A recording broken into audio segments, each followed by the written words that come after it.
Pierre, congratulations on the film. I've got to say, I did not stop smiling throughout. And there was the occasional laugh as well. Thank you. You've had quite an extensive career as an animator. I wondered what styles of animation had influenced you as an animator and indeed as a director as well. Yeah. Well, look, I grew up in France and fell into animation quite late. Actually, I was like in high school, whatever, just realized that animation was actually done by people. It's not coming out magically. But I was, before that, always been attracted to drawing, and I was also a avid collector of graphic novels. And then, of course, we have a very, very extensive, culture of graphic novels in France that is incredibly varied and incredibly rich. And so grew up with that. I remember my dad reading me, those the Asterix and Lucky Luke, the Asterix. Of course, so good, right? And so grew up with that. Also, France and Europe has very strong, very heavy cinema scene that I also really love. But then also, the Japanese animation TV shows we grew up with when we were younger, and that influenced so much of my, without me knowing, by the way, influenced so much of my animation taste that I had. So if you clearly grew up with that, so the Miyazaki's and the Cagliostro, Castle of Cagliostro, Lupin, Cowboy Bebop, and Dragon Ball, and all of these, and then in France, so we'd see like animation films like Alice and Celestine and The Big Bad Fox, and so all of that kind of just is a little bit of a melting pot that I always wanted to see, done in a big American studio, because you really can just dive in, just explore, and have the time to really do it. And that's what happened. And I think it just all, came on screen on Bad Guys, all of those kind of reference influences that I had, and my own style, really, So now the thing was like, how do you manage your team so that they can, adapt their own styles and their own, reflexes to kind of match this, because it's slightly different from what we usually do in animation in the US, in traditional animation. The film is based on Aaron Blabey's series of graphic novels. What was it about them that made you think, oh yeah, there's definitely a film in this? Well, I say it kind of all the time, but I think that the cover of that first book for me was like, that sold it. So strikingly perfect.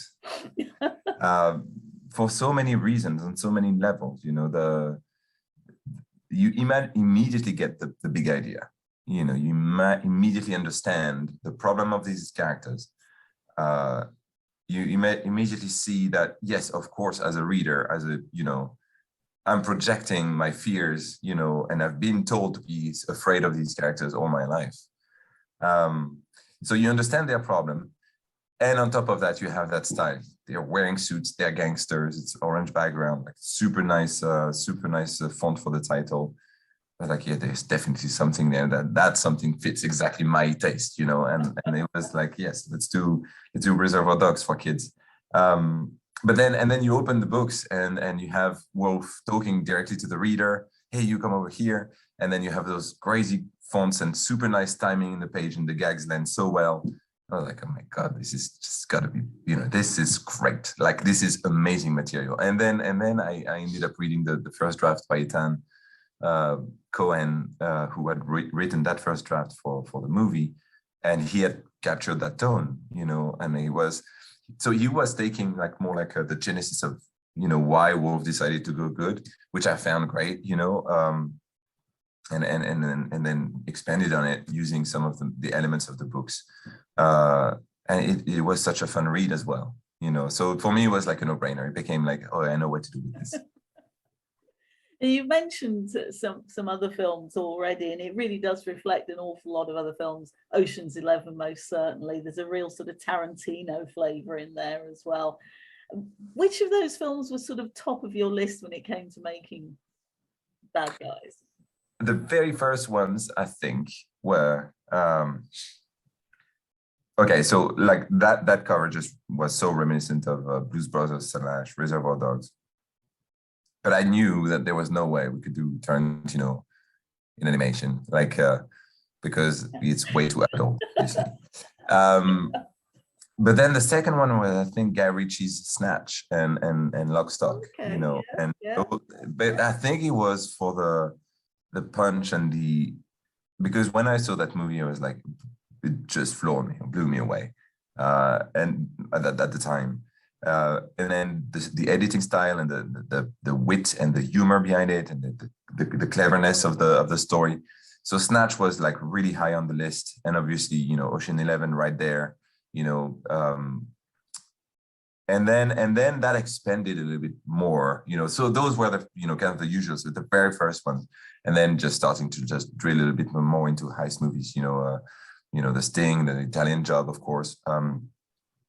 And then Edgar Wright's Baby Driver came out. No, it came out before that, but when it came out, it also made such a big impression on the style of it, and just the car chases were so good. So I was like, okay, this Baby Driver blend the Castle of Cagliostro crazy Fiat 500 car chase. It's like these two together. Just love that.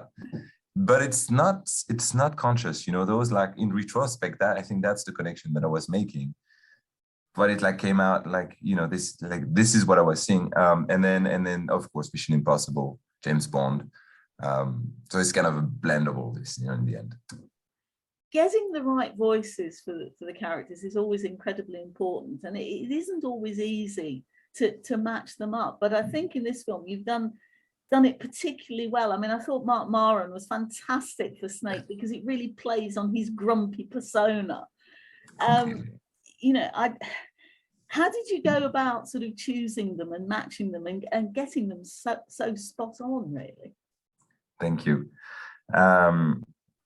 I mean, it's an extensive research as well. We spent so long trying to figure out exactly the right match. What we wanted, first of all, was getting a cast that was slightly off the beaten path. It's not just your Julia Roberts and George Clooney and Andy Garcia. It was like